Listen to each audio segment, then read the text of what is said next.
Hello, boxing fans around the world. Thank you for joining me once again here on Talkin' Fight for another episode of Boxing News Today, courtesy of our friends across the pond at boxing247.com. Let's start today's episode off with a story courtesy of the late, great Muhammad Ali.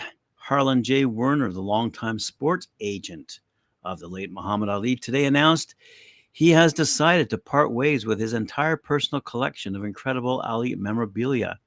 This impressive collection will be available through his new venture, the Memorabilia Network, currently for auction at, check it out, www.tmnauctions.com.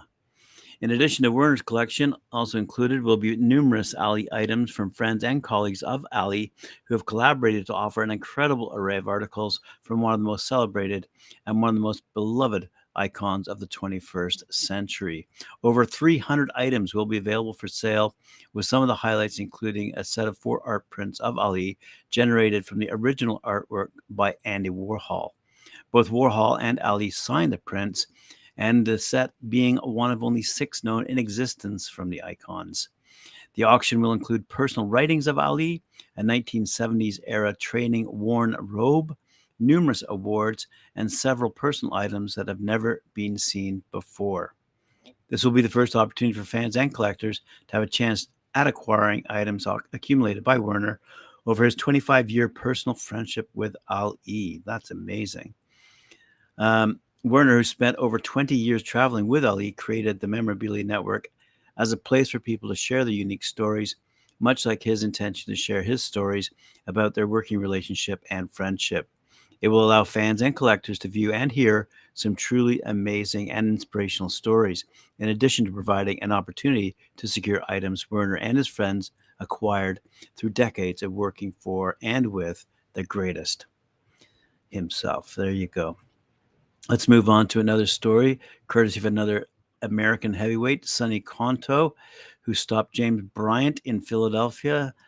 This is a fight card that drew quite an enthusiastic crowd down in Philly. It was promoted by Johann Promotions. Heavyweight Sonny Conto remains undefeated with a second-round stoppage over James Bryant in a scheduled 6-rounder at the 2300 Arena. Bryant shot right out of his corner and went after Conto. The Philadelphia native engaged in back-and-forth brawl and dropped Bryant with a hard left hand just before the bell sounded to end the opening frame.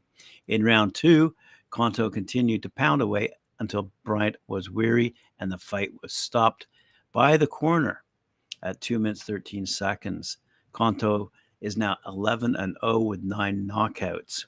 So another heavyweight to look out for on the American side of the field here compared to the English heavyweights that we hear all about all the time from Carl over at Last Bell Boxing.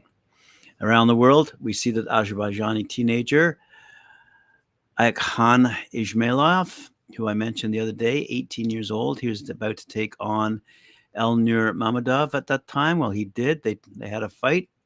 And the youngster took his career to the next level when he won the vacant UBO International Light Heavyweight title in Baku, Azerbaijan. Appearing in his first main event, Ismayilov impressively stopped fellow countryman Mammadov, who's 34 years of age, by the way, in the 5th round after winning the first 4 rounds on all 3 judges' cards. Ismayilov, an accomplished amateur, by the way, only turned pro last January and stepped into 8-round level in his previous bout. Scheduled for 10 this time, there are already talks of an even bigger challenge before the end of the year. Congratulations to the young Azerbaijani. That's good news for him, good news for boxing out of Western Asia. With an effective second-round knockout against the rugged and experienced Nora Cardoza, the 2-time world champion Kenia Enrique is now 25-1 with 11 knockouts and continues on the road to another world title opportunity. The scheduled 8-round bout, presented by Boxers in association with TM Boxing, was the semi-main event broadcast from the Grand Hotel in Tijuana, Mexico. Enriquez, out of Tijuana, began her attack from the opening bell. She not only was aggressive but precise, especially with a stiff, educated jab to the face and body of Durango, Mexico's Cardoza. Halfway through the first round, Enriquez began to vary her attack to the body, scoring left hooks to the liver, as well as a left uppercut to the stomach.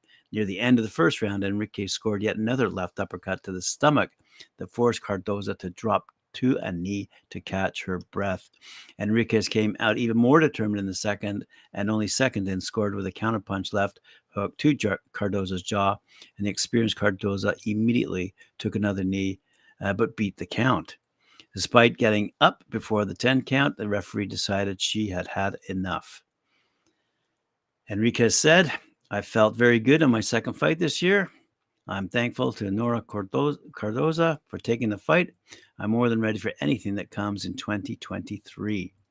Enriquez, who had not fought in her hometown of Tijuana for 4 years, is ranked number 1 by the WBA, WBC, and IBF in the flyweight division.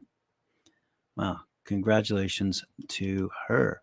Sounds like with a 25-1 record, she's got nowhere to go but up. So we'll have to Google her and find out what her background is and look forward to seeing more of her results. Elsewhere, we see that Fire Fist Boxing Promotions, Yamaguchi, The Problem Falcao, and William Babyface Silva scored impressive victories in Lowell, Massachusetts recently. The card was promoted by Reyes Boxing Promotions as part of their Down and Dirty Fight series that I mentioned last week. Falcao and Silva are both promoted by Fire Fist, and Falcao, with his victory, retained his NABA Gold, WBC Latino, and WBC Ficon Sur Super Middleweight titles with a dominant 10-round decision victory over veteran Alex Tehran. Falcao, a native of Brazil who resides in Florida nowadays, battered the game Tehran from bell to bell. Battered. We don't hear that word often.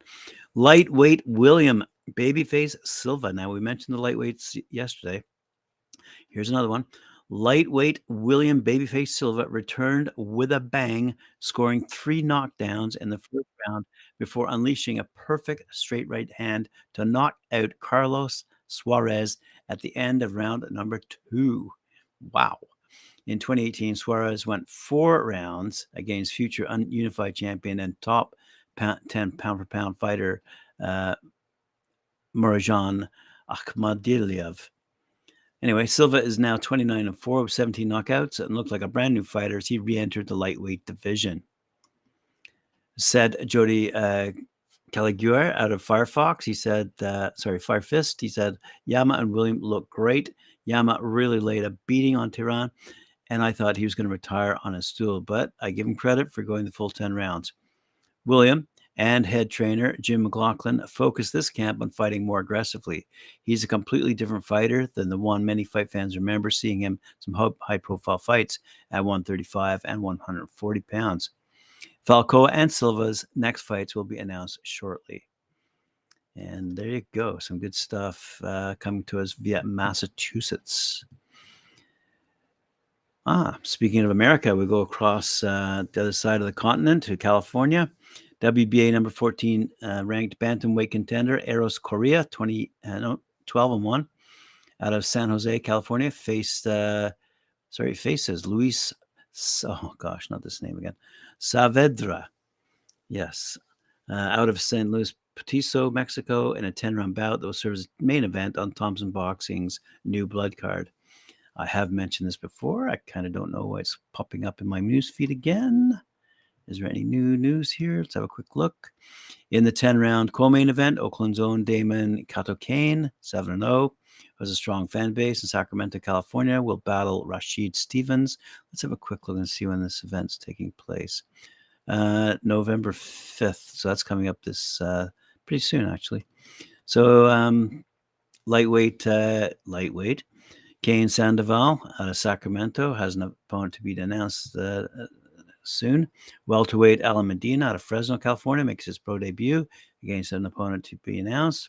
Cruiserweight Sure Mumatovic out of San Francisco is going to take on Cody Kerr.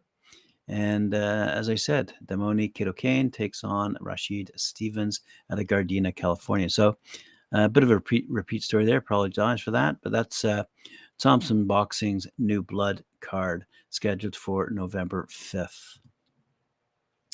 Elsewhere, we see that Qais Ashfaq will have the IBO Continental Featherweight title in his possession if he can pick up another win on West Midlands turf.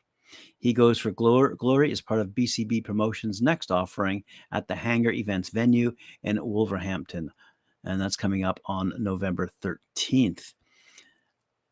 Ashfaq has been paired with Ghana's Gabriel Odoy-Larea, a durable 32-year-old former West African champion of 29 pro fights. And the Englishman from Leeds, age 29, plans to add an IBO bauble to his WBA Continental belt won earlier on in his pro career.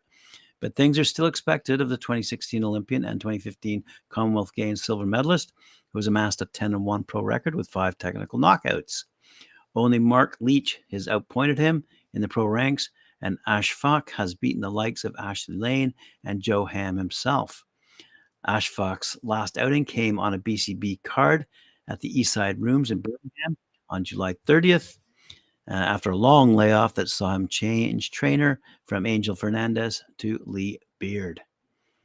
So some good stuff out of BCB Promotions. We enjoy receiving their information on a regular basis and look forward to their results. That brings us to the end of today's news. Thank you for joining me. Appreciate it. Remember to join me at 4 p.m. with Mike or Cedric Ben for their show Knuckle Up. Remember to like, share, subscribe, hit that notification bell. And as I said, we'll see you later on.